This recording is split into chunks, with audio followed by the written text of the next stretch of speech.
going on, everyone? So Jose Alvarado and the New Orleans Pelicans absolutely abused the Los Angeles Lakers yesterday.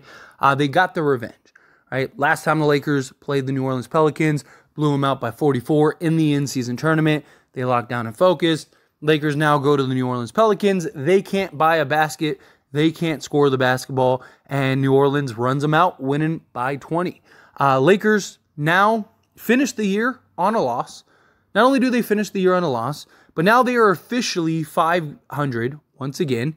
They're still sitting in the 9th seed, but they're on a 2-game losing streak, 17-17, and they are only a game out of being completely out of the play-in. Not just the playoffs, the play-in. They are now 2.5 games out of being in the playoffs as the 6th seed. They are now behind the Phoenix Suns, who they've beaten 3 times. They are behind the Pelicans, who, again, blew them out by 44 points, and behind the Dallas Mavericks. The Lakers are getting farther and farther behind and are in a terrible spot right now. They can't score the basketball consistently. Defensively, I know this Pelicans game was rough, gave up 129 points, but for the most part this year, 6th in defense, 24th in offense. And that was before this game. They were 26th not too long ago. They're probably going to fall back to 26th, if not worse, because you look at the last 2 games, Lakers scored 109 points against the Pelicans and scored 106 against the Timberwolves. All right, so it's not good. Now, you can make an argument the Lakers should have won the Timberwolves. They got robbed, whatever. Thing is, that problem is that the Lakers can't beat good teams, right? Look, the Lakers are mid. They're a mid team. They're good, but they're not great. They're not a contender. They're better than the bad teams, right? They've ran through all the bad teams, other than that one game against the Spurs. But again, missing Anthony Davis, a couple other pieces. Okay, they've dealt with injuries in and out all season, but they've had enough to win a lot of these games. A lot of these games, it's the Lakers' own doing. You know, coaching hasn't been great. Players haven't been great. You know, I know a lot of people like to solely blame it all on Darvin Ham. Like, oh, if we didn't have Darvin Ham, the Lakers would be the best team in the league. That's just not true. The Lakers just aren't good. They have all this talent on paper, and none of them are showing up consistently. That's beyond the coach, right? Don't get me wrong, Darvin Ham has not been good. Darvin Ham is not worthy of this Lakers job right now.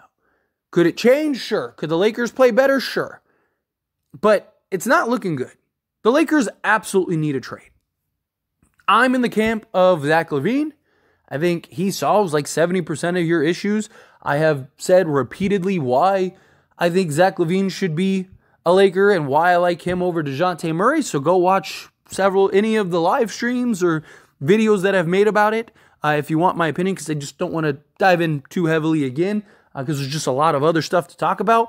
But the Lakers need a trade. They need several things, to be honest. Right? I mean, beyond like a Zach LaVine or DeJounte Murray or whatever, they need another. They could use a solid backup center. Right? They could use like a 3-and-D wing. To me, could you go get Zach LaVine, Andre Drummond, and like Royce O'Neal? That gives you a legitimate 3-and-D like veteran player. We see how Taurean Prince is doing. Right? Imagine if you could get another Taurean Prince with better defense. That's what Royce O'Neal is. So you get a guy in that, right? You go get an elite scorer in Zach LaVine, and then you get a backup center that can rebound and just provide quality minutes alongside AD or backing him up. Boom, there you go. Right? It's very obtainable. It's very achievable. But regardless, the Lakers got to get something done. They got to make a move. Right? If they stand pat at the trade deadline, they're not going anywhere. Look, give me LeBron James and Anthony Davis healthy in the playoffs. I will take my chances. Right? As bad as the Lakers have looked this season, right? The only teams that I really have concerns about in the playoffs are the Nuggets and the Celtics. Right? Not really worried about the Clippers, not really worried about the Thunder. Not worried about the Kings, the Mavs, Pelicans, Suns. Not worried about any of those teams. I think the Lakers could beat any of those teams in a 7-game series with a healthy LeBron and AD. Right, for various reasons. The Nuggets they're very talented. They haven't looked as good as they have in last year, but still, don't sleep on them come playoff time. The Timberwolves, right? Timberwolves match up well. Lakers have seemed to, like, even last year when it counted, Lakers showed up and beat them, right? And in the 2 games that the Lakers have played the Timberwolves, the Lakers have been on the road, which they've been terrible on the road in Minnesota. Both of those games, the Lakers arguably should have won. One of those games was without LeBron James. The other game was with LeBron James, but he also had a non-COVID related illness. And the Lakers played about as bad of a game as they could possibly play. And they were in both of those games. Come the playoffs, I trust the Lakers to win those games. But you have to get to the playoffs, right? You have to make the playoffs. If you end up missing the playoffs entirely, well, then guess what? It doesn't matter what I think or if I believe in you or not, right?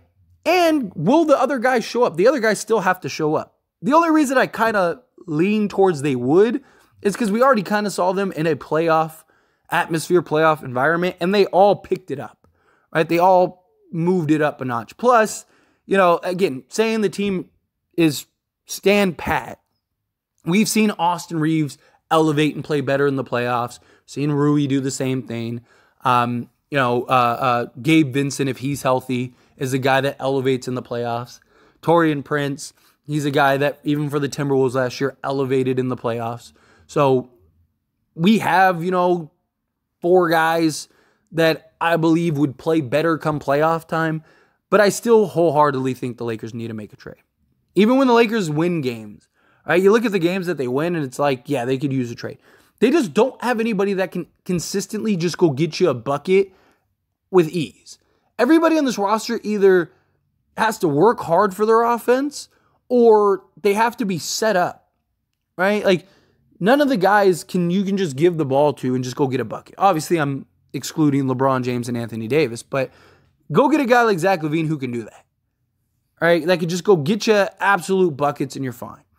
If somebody else better was available and I thought the Lakers could realistically go get them, then I'd be screaming for, like, if Donovan Mitchell became available and I realistically believe the Lakers could go get him, I'd be screaming for Mitchell. Problem is, I don't believe the Lakers could realistically go get him, right? Again, the Lakers are very limited on assets, but they got to do something, right? Even if it's a couple minor, like, I don't know if this makes them an absolute contender, but I think it would make them better. If they just went and got like Dorian Finney-Smith, Royce O'Neal, and like, say, I don't know, like a Valanciunas or something, right? Then I think the Lakers would be much better, right? Because now you got Dorian Finney-Smith, you got Royce O'Neal, 2 guys that are legit two-way players, 2 guys that are upgrades over Jared Vanderbilt and Cam Reddish, right? They're not as elite defensively, but they're pretty close and are much better offensively. I mean, you're talking about 2 guys that shoot like 40+% from the field. So you give me these 2 guys. They're basically both of these guys are basically upgraded versions of Taurean Prince. And look at how good Taurean Prince has been alongside the Lakers, especially if LeBron James is going to play point guard. Right? Go get me a Dorian Finney-Smith, Royce O'Neal, and then like a center, and I would be okay with it. Right? I like, even if you like worked something out to where you went and got like a Spencer Dinwiddie or something, I wouldn't hate that either. Right? So I don't know. Again, I'm not saying like they won't get that game-changing guy, where I think Zach LaVine would be the game-changing guy. And then, like I said, go get Royce O'Neal and like Andre Drummond. Boom. To me, that would be a home run. But they got to do something regardless. Even if it is something that's just a bit of a minor move, I think it's fine. Right? But you gotta roll the dice somewhere. If LeBron James was like on a bit of a decline or was looking like, Father Time is starting to catch up, or Anthony Davis wasn't very good this year or whatever, then I'd probably feel otherwise. But LeBron James is literally playing the most efficient brand of basketball he has played since he's been with Miami. And Anthony Davis is playing the best basketball he's played since the bubble. I mean, you could argue he's been better than he was in the bubble. I mean, his shots falling, his three-point shots falling, his defense he's just been ridiculous. Like, the guy's been amazing. They just don't have anybody else. Literally, LeBron James and Anthony Davis are making up for like 50% of their rebounds, assists, and points every game. You're not winning many games when the Lakers are basically playing 2-on-5 every game. And I don't know, like, I don't get it. You look at this roster, front to back, it's ridiculous. And yes, part of it is Darvin Ham and his rotations and whatnot.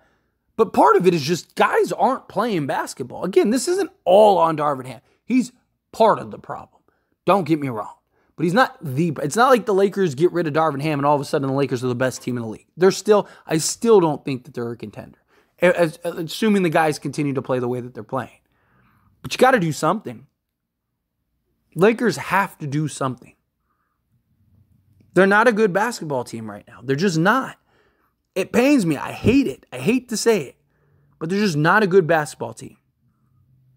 Maybe January. Look, January is an excellent month for them.